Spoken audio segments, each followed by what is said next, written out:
Akkam jirtu hordoftoota raadiyoo tuubii baga nagaan dhuftanii gara chaayinaala kootii warri chaayinaala kootii fi haarawaa taatanii sabskraayibii godhaa maatii kootaadha galatoomaadha. Addaa waan haarawaa qabadhe isinii dhufeera baay'ee bareeda kan ta'e fayyaa keenyaaf baay'ee barbaachisaa kan ta'e keessattuu yeroo ammaa kana baay'ee tokko mana keenyaa kadhabuu hin qabnedha. Hammadhuma viidiyoo kanaan afaana turaadha dhugaan isiniin jedha baay'ee barbaachisaa kan ta'edha. Kanaafuu nafaana turaadha. Amma kana barbaachisu meeshaa itti naqadhuu fi ginjibilaa fi qullubbii adii fi absuuda gurraachaa fi dammana barbaachisaa. Kanaafuu baay'ee barbaachisaa kan ta'e dhibee garaagaraatii fi baay'ee barbaachisaadha. Qufaanuu qabuu fi saayinasii fi nama sukkaara qabuu fi nama dhiibbaa dhiigaa qabuu fi walumaa galatti dhibee 12 fi faayidaa guddaa kan qabudha. Kana yoo fayyadamtan dhibee makamirraayyuu bilisa taatu. Kana yeroo hunda manaa dhabuu hin qabdanii keessattuu amma gizee dhibee kana jiru kanafaatti kana namni fayyadame dhugaan isin jedhan mataan illee buwaafatu. Yeroo gannaa kana faa qorrillee yeroo nama qabu kana ganamaa fi galgala maankaa shoorbaa tokko yoo fudhanne fayyaan keenya guutuu ta'a. Garaa muraa warra ta'ee fi waa hunda nama gurra dhukkubuu fi wanna mara kan ta'e mataa nama buwaafatuuf yeroo hunda absuunni gurraachi faayidaa guddaa qaba. Ginjibillee akkuma beektanii kaawwan dhibee meeqaa faayidaa akka qabu qullubbiin adiilleen akkasii dammillee akkasii loomii yoo barbaadan itti godhachuu baattanillee homaa rakkina hin qabu. Kanaafuu namni garaacha qabdan immoo yeroo maankaa guutuu fudhatina gimmaasha isaa fudhadhaa nyaata sirriitti nyaadhaadha. Yeroo isin gubu taate damma maankaa tokko irra fudhattan yeroo san isin dhiisa manaa dhabuu hin qabdanii. Dhugaan isin jira qaataa isin mul'isa jedhee ture. Kanaafuu amma hadhameenaa guuttatiin isin mul'isaa jira. Ni jaalattanii dhugaan isin jedhaa qopheeffattanii mana keessan keessatti yeroo dheeraa taa'uu danda'a. maankaan nutsuudhaan yoo keessaa fudhattanii nyaattan yeroo dheeraa isiniif turuu danda'a. 15 illee ji'allee taa'uu danda'a firiija keessa. Kan akkanatti walitti qopheessinee dammetti goonee sirriitti waliin dhoofnee xaarmusannatnee hoo kenne kun yeroo baay'ee nama turaadha. Baay'ee faayidaa guddaa qaba dhugaan isiniin jedha.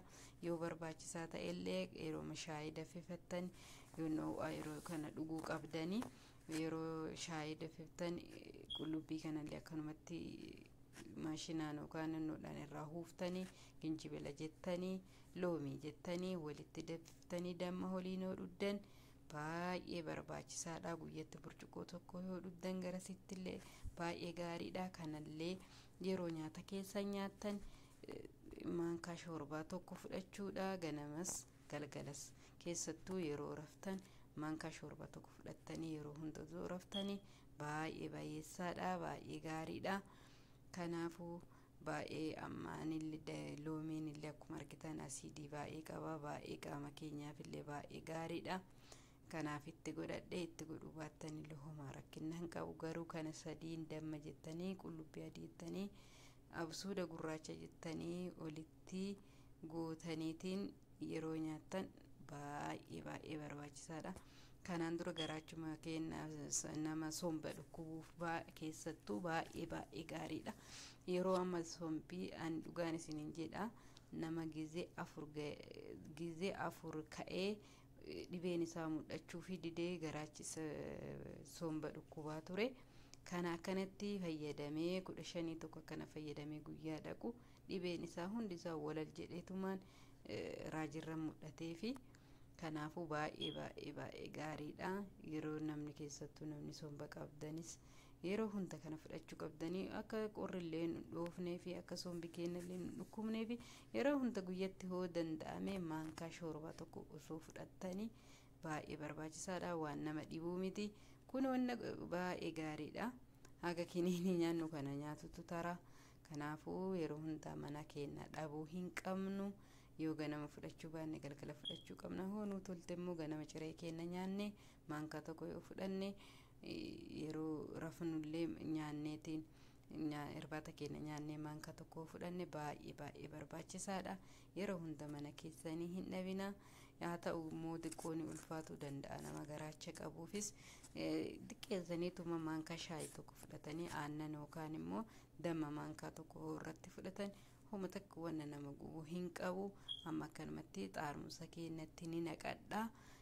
Achiin booda immoo yeroo as keessaa fuutanii fayyadamtan maankaan keessan ka bishaan qabu ta'uu qabu, qulqulluu kan ta'e kan gogee fudhattanii itti gaddeebisuun qabdanii yeroo tokko qofa fayyadamuu qabdanii. Maaliif yeroo afaaniin xunni gaddeebinu gaarii miti.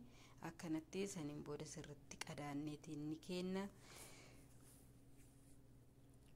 Kana fakkaataa kunoo bareeda ta'ee bahee jira. Barattanii yeroo duraatiifis ni hadhaa'uu danda'a. Homaa miti. Damma immoo kana caala irra dhoofsiftanii hojjettan immoo isinitti tola. Dhugaan isin baay'ee bareedaadha. Akka jaalattan abdiin qaba. Viidiyoo biraatiin hamma walitti deebinutti hundi keessanuu like sheerii godhaa. Hiriyoota keessanii gahuu qabdanii. Kanaafuu baay'ee barbaachisaa waan ta'eedha. Nagaannaa turaa laayikii godhaadha.